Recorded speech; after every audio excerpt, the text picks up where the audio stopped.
யுத்தம், இரண்டாம் உலக யுத்தம், இது ரெண்டும் ஐரோப்பா தேசத்திலிருந்து உருவானது. எனவே முதல் உலக யுத்தம், இரண்டாம் உலக யுத்தம் ஐரோப்பாவிலிருந்து வந்ததுனால இன்னொரு உலக யுத்தம் வரக்கூடாதுன்னு சொல்லி இந்த 10 நாடுகளும் ஒன்றாக கூடி அவர்கள் யுத்தம் வராதபடிக்கு அவர்கள் அதை தடுத்தார்களாம். அதனால அவர்களுக்கு சமாதானத்துக்கான நோபல் பரிசு கொடுக்கப்பட்டதாக நோபல் கமிட்டி சொன்னுச்சு. அதனுடைய விளைவாக ஆனா நம்மளை பொறுத்த வரைக்கும் இது நமக்கான அடையாளம். நம் கண்களுக்கு முன்பாக வானசாஸ்திரிகளுக்கு நட்சத்திரம் என்றால் வேறு, ஆனால் நமக்கு யூதருக்கு ராஜா பிறந்திருக்கிறார் என்று அர்த்தம். அதே மாதிரி தான் அவர்களுக்கு காரணம் வேறு. நம்மை பொறுத்த வரைக்கும் வெள்ளை குதிரை சமாதானத்தை அறிவிக்கிறவர்கள் புறப்பட்டு விட்டார்கள்.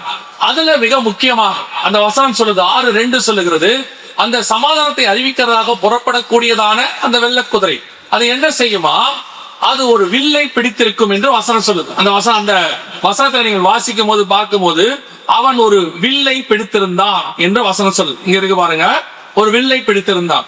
வில் என்பது எதற்கான அடையாளமா இருக்கிறது? நான் எப்பவுமே ஒரு காரியத்தை நம்புகிறேன், அது உண்மையும் கூட. வேதாகமத்தில் சொல்லப்பட்ட ஒவ்வொரு காரியத்துக்கு பின்னாடியும் தேவனிடத்துல ஒரு விளக்கம் இருக்கும்.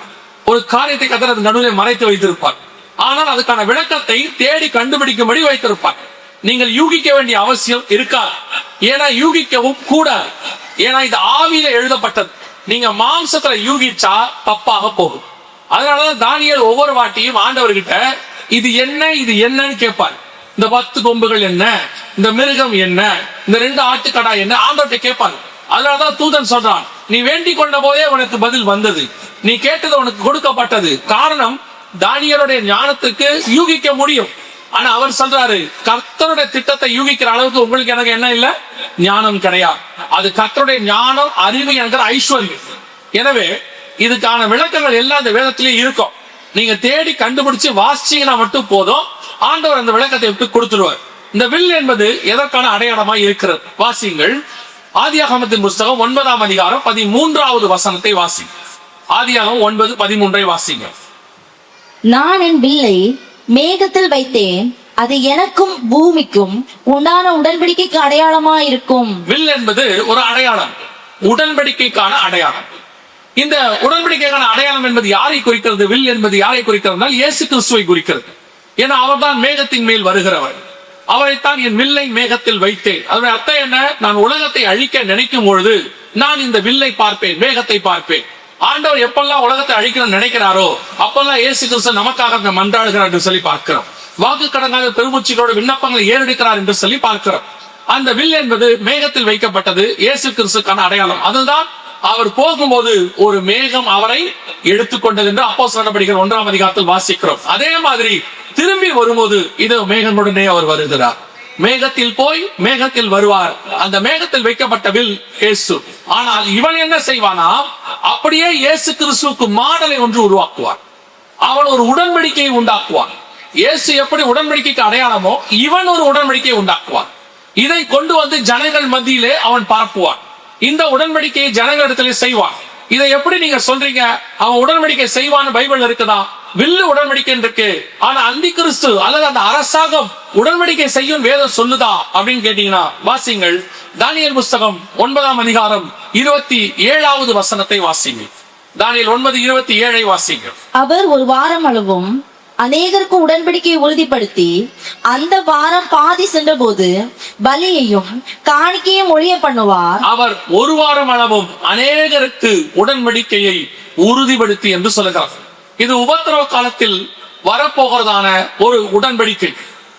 அந்த 7 வருஷம் அநேகரோடு கூட உடன்படிக்கை போடப்படும் என்று சொல்லி பார்க்கிறோம். இந்த உடன்படிக்கை தான் எல்லோரோடு கூட போடப்படும்.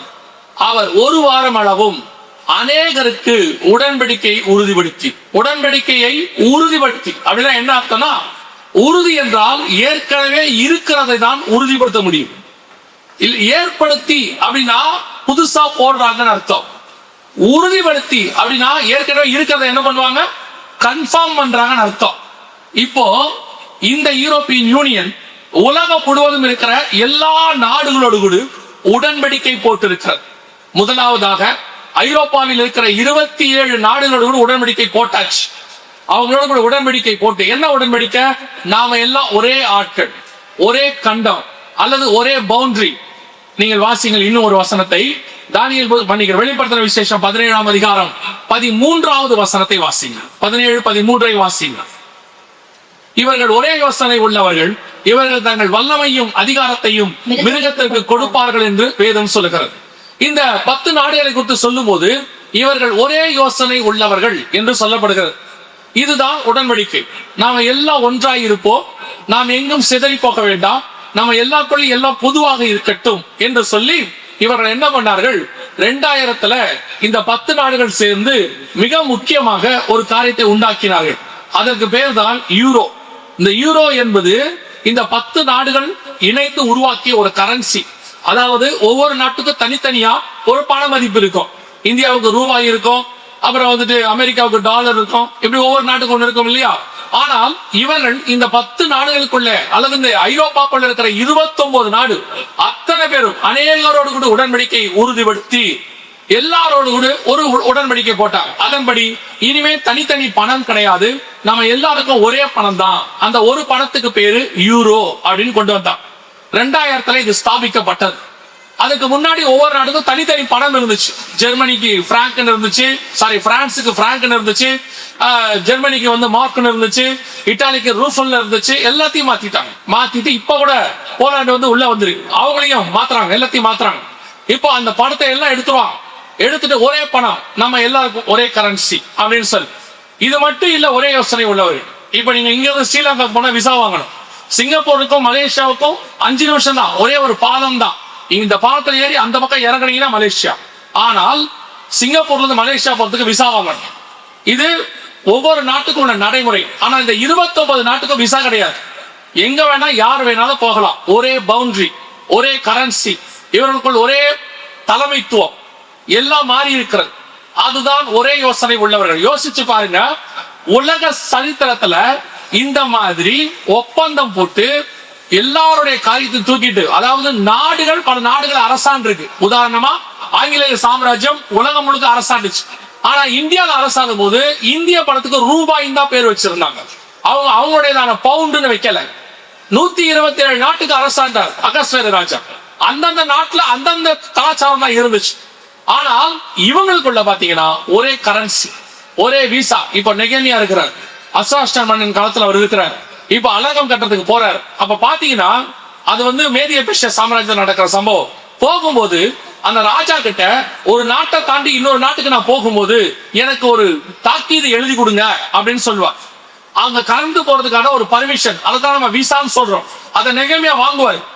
ஆனா இப்ப அப்படி இல்ல. இந்த 29 நாட்டுக்குள்ள எங்க வேணாலும் யார் வேணாலும் போலாம், அவங்க போலாம். ஒருவேளை நீங்க போகணும்னா ஒரே ஒரு விசா எடுக்கா போதும், ஷெங்கன் விசான்னு பேர். அதை எடுத்துட்டீங்கன்னா இந்த ஐரோப்பியன் யூனியனுக்குள்ள நீங்க எங்க வேணாலும் போலாம். ஷெங்கன் கண்ட்ரிஸ் பேர் அவங்களுக்குள்ள நீங்க எங்க வேணா போலாம், எங்க வேணா வரலாம். ஒரே யோசனை உள்ளவர்கள். கடைசி காலத்தில் வர வேண்டியதான இவர்கள் இப்பொழுது எழும்பி இருக்கிறார்கள். இவர்கள் உலகம் முழுவதும் ஒரு ஒப்பந்தம், ஒரு உடன்படிக்கை ஏற்படுத்தி முதல்ல இந்த 28 நாட்டுக்கு போட்டாங்க. நீங்க பார்க்கிற, கேள்விப்பட்டிருக்கிற அல்லது பார்த்து கொண்டிருக்கிற மிக முக்கியமான ஒரு யுத்தம், ரஷ்யா உக்ரைன் யுத்தம் பார்க்கிறீர்கள்.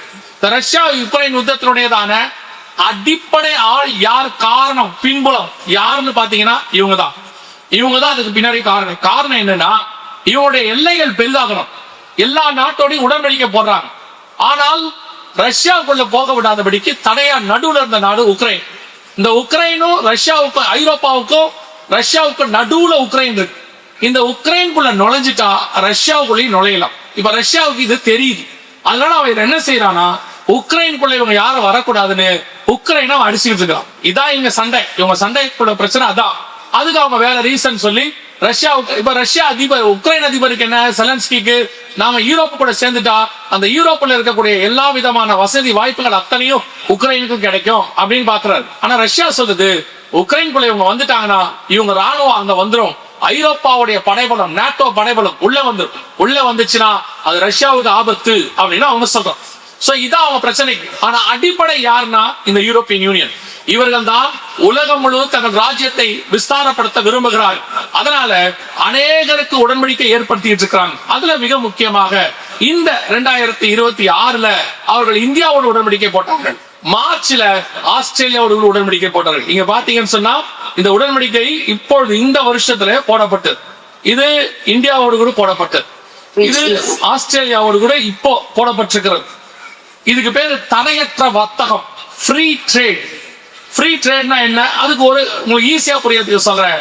ரெண்டு பேருக்கு நடுவுல எப்படி இங்க இருந்து இப்போ தமிழ்நாட்டுல இருந்து கேரளாக்குள்ள எல்லாம் வரலாம், கேரளாக்குள்ள தமிழ்நாட்டுக்குள்ள போனா ஒரே ஒரு செக் போஸ்ட் இருக்கும், அவ்வளவுதான். அந்த மாதிரி தான் ஃப்ரீ ட்ரேட் அப்படிங்கிறது. நீங்க இந்த நாட்டுல எல்லாத்தையும் விற்கலாம், நம்ம உங்க நாட்டுல வித்துக்கலாம். இப்போ ஒரே ஒரு காரியத்தை அவங்க செய்வாங்க, உலகம் முழுவதும் ஒரு கரன்சி கொண்டு வரக்கூடிய வேலையை செய்வாங்க. இந்த யுத்தம் நாளைக்கு இன்னொரு செய்தி வருகை தாமதிக்குமானால் பார்க்க போகிறோம். அதன் முடிவில் இவர்கள் ஒரு கரன்சி ஸ்தாபிப்பார்கள். அதுக்கு பேர் டிஜிட்டல் கரன்சின்னு பேர். அந்த டிஜிட்டல் கரன்சினா என்ன, இதையெல்லாம் உங்களுக்கு நாங்கள் முன்பதாகவே வேதத்தில் உள்ளதை சொல்லும்படி ஆவியானவர் உங்களுக்கு சொல்லுகிறார். உங்களுக்கு சொல்லிக் கொண்டிருக்கிறோம். கதை கேட்கிற மாதிரி கேட்டுட்டு நாளைக்கு பெண்ணுக்கு இந்த சம்பவம் நடக்கும் போது ஏதோ புதுசா அந்த பாத்தீங்கன்னா நாங்கள் பொறுப்பல்ல. ஆண்டவர் உங்களுக்கு சொல்ல வேண்டிய காரியத்தை சொல்லுகிறார். நன்றாய் கவனமாய் கேளு. இவங்க என்ன செய்வாங்கன்னா, இந்த யுத்தம் முடிஞ்ச உடனே மிகப்பெரிய ஒரு பொருளாதார சரிவை அவர்கள் ஏற்படுத்துகிறார்கள். இப்பொழுது நீங்க பாக்குறீங்க ஏதோ ஆயில் வரல, எண்ணெய் வரலன்னு, ஆனால் உலகம் மிகப்பெரிய பஞ்சத்துல பொருளாதார வீழ்ச்சியில போது வரலாறு காணாத அளவுக்கு டாலருடையதான வீழ்ச்சி ஆரம்பிச்சிருச்சு. இப்ப என்ன ஆகும் அப்படின்னு கேட்டீங்கன்னா, உலகத்தினுடைய எல்லா பண மதிப்பும் எல்லா இடத்திலும் எல்லா நாடும் மிகப்பெரிய பொருளாதார வீழ்ச்சியை சந்திக்கும் போது இவர்கள் மீண்டுமாக ஒரு கட்டமைப்பை உருவாக்குவார். நியூ வேர்ல்ட் ஆர்டர் அப்படின்னு சொல்றாங்க. அந்த நியூ வேர்ல்ட் ஆர்டர்னா என்னன்னா, எப்படி இங்கிலாந்து வீழ்ச்சி அடைந்து அமெரிக்கா இன்னைக்கு இருக்கு, நமக்கு அமெரிக்காவுடைய பணம் தான் டாலர் இருக்கு, அமெரிக்கா தான் இருக்கு, எல்லாத்தையும் செய்து இல்லையா, அந்த மாதிரி அமெரிக்காவை தள்ளிட்டு இவங்க மேல வருவாங்க. இவங்க வந்து எல்லாத்தையும் ஆளுகை செய்வார்கள். அதற்கு அவங்க செய்ய போற ஃபர்ஸ்ட் என்னன்னு கேட்டீங்கன்னா, பண மதிப்பை கையில் எடுப்பாரு. இனிமேட்டு டாலரை வச்சு பார்க்க மாட்டாங்க. இப்ப இந்த பிரச்சனைக்கு மெயின் காரணம் என்ன நீங்க நினைக்கிறீங்க?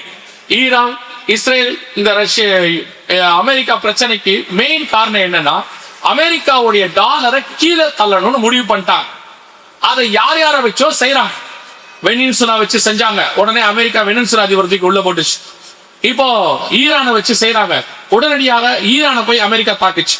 ஆனா இந்த யூரோப்பியன் யூனியன் சொல்லிச்சு, ஈரானை தாக்குவதற்கு நாங்கள் ஒத்துக்க மாட்டோம், நாங்கள் எந்த உதவியும் செய்ய மாட்டோம் அப்படின்னு சொல்லிடுச்சு. இப்ப அமெரிக்கா சொல்லுது, இந்த யூரோப்புக்கு கிட்டத்தட்ட 80 வருஷமா நாங்க இவ்வளவு உதவி செஞ்சிருக்கிறோம், ராணுவ பலம் கொடுத்திருக்கோம், எங்களுடையதான பணத்தை எல்லாம் போட்டு உதவி செஞ்சோமே அப்படின்னா ஒரே வார்த்தையில யூரோப்பியன் யூனியன் சொல்லிடுச்சு, அதெல்லாம் பழங்கத, எங்களுக்கு அமெரிக்கா உதவி தேவையில்லை. அவருடைய நோக்கம் ஒன்னே ஒண்ணுதான், அமெரிக்காவை தள்ளிவிட்டு ஐரோப்பாவை மேலே கொண்டு வர வேண்டும்.